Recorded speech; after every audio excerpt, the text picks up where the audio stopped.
Sa isang malayong barangay sa Salapadan, Abra, mga inosenteng tinig ang gigising sa iyo tuwing umaga. See the children marching on parading on the platform, dang ay salidong may. Nawangalan niyo sina. Isa lang ang guro sa bundok na ito, kaya kailangan magsama sa iisang silid ang grade 2 at grade 4. Father and Mother, I love you. Pero gaano man sila kasalat sa pasilidad, pursigidong mag-aral ang lahat. Ano na ikaw, Lipu? Langit. Tangatan ko ka ni langit. Kita kaya muna ikaw langit. Si Charlie ang pinakamatalino sa kanilang sityo at wala siyang ibang pangarap kundi ang makatuntong sa kolehiyo. Yeah, wino ko Tagalog, isang pamilya. Ano bang gusto mong kunin sa college? Education po. Bakit? Kasi dito po iisa pa lang ang teacher At marami na pong bata, wala siyang kasamang magtuturo dito. Pirming nasa top 10 ng klase si Charlie, halos hindi na nga magkasya sa kanilang dingding ang kanyang mga medalya. Nung estudyante ko si Charlie, siya yung batang tipong masipag mag-aaral.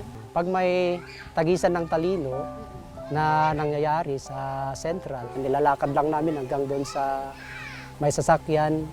Ayun, bata-bata pa lang, inaakay mo na para gusto mo lang na makita at makilala talaga siya. Hindi kasya? Kung sa ibang bata ang graduation ay hudyat ng pagtatapos ng hirap, kay Charlie, simula pa lang ito ng kalbaryo at pagsabak sa isang delikadong trabaho.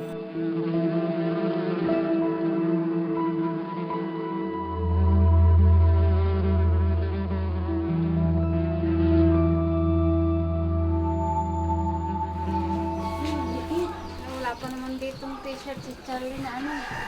Nay? Wala siyang polo na ano. Wala siyang Pulo na. Pero ito yung sapatos niya. Ito lang sapatos niya. Hindi ba dapat yung itim na balat? Wala po kami pambili ng balat. Wala kayong pambili ng balat na Na ano, rubber shoe. Yung na leather? Yung yung itim? Ito na lang susutin niya. Isang linggo na lang, graduation na ni Charlie, pero wala pa silang nabibiling sapatos. Yan yung ginagamit na lagi sa school. Ang kapatid naman niyang si Adrian, gagraduate sa grade 6. ito lahat. Di ba ang tugal mo talaga? Ano? Tatay. Tay. Pantalon na. Okay na. Ito ang susutin mo sa graduation? Butas na. Tatayin na lang po dito. Tatahiin na lang to. Kailangan din itong Ng toga, so hindi na mahahalata.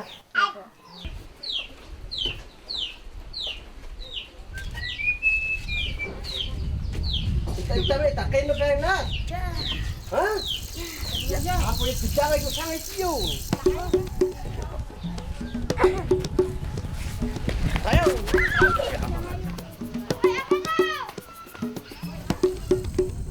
Ito ang dahilan kung bakit nung araw na iyon, nagtungo ang magkapatid sa gubat.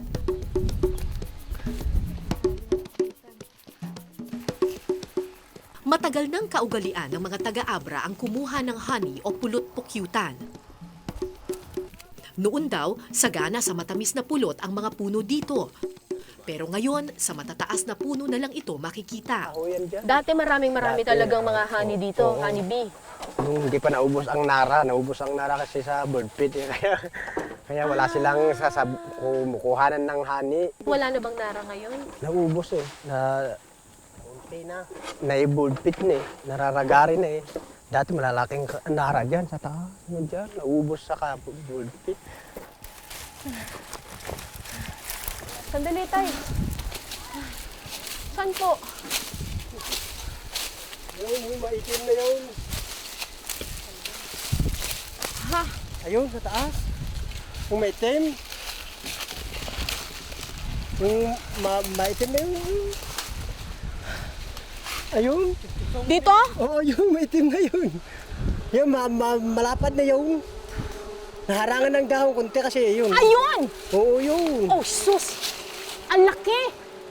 Halos 3 palapag ang taas ng puno kung saan makikita ang pukyutan. Nangingitim ang kulay nito, libo-libo kasing bubuyog ang nakakabit. Agad na nagtali ng kulambo ang aking mga kasama.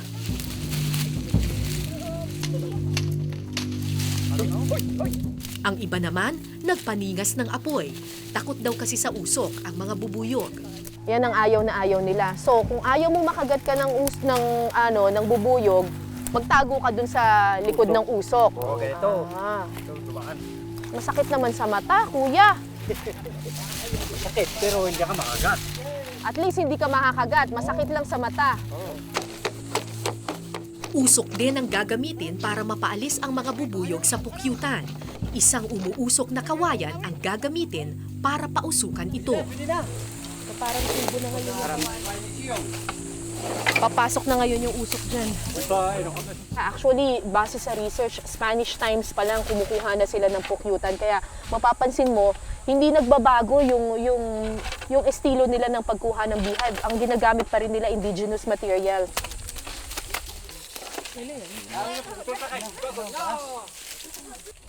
Ito naman ang sulo na dadalhin ng taong aakyat mismo sa puno. Ito ang kanyang tanging proteksyon mula sa kagat ng libu-libong bubuyog. So ang ginagawa nila, ito ngayon ibabalot nila dun sa kawayan na susunugin nila. Para pag inakyat nila doon, yung kawayan, hindi ka agad mauubos, hindi ka agad masusunog. Kasi meron siyang protection, meron siyang covering na medyo malamig, tsaka medyo basa. Maya-maya, sinimulan na ang pagpapausok. Uy, ang puta ka lang.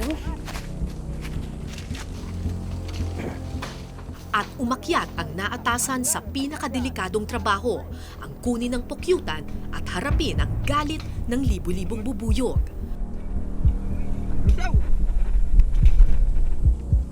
Ma'am, hindi ka pa yun makasakit na kay pumito ka na.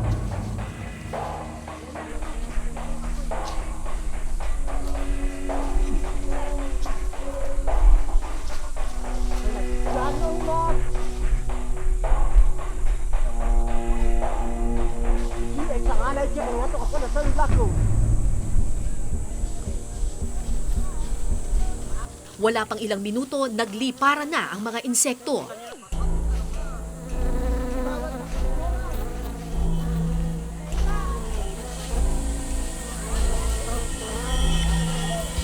Ayun, ang dami! Ang dami!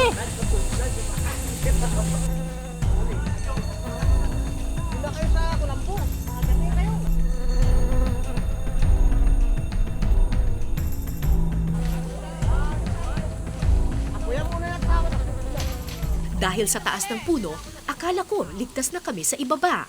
Pero Oh my God! Ito na! Teka! Ah! Nagliliparan na!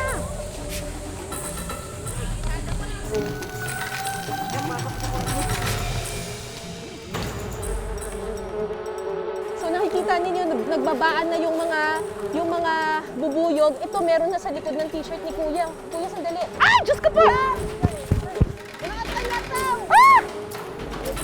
Ano? Sa Kulambo na tayo! Sa Kulambo na tayo!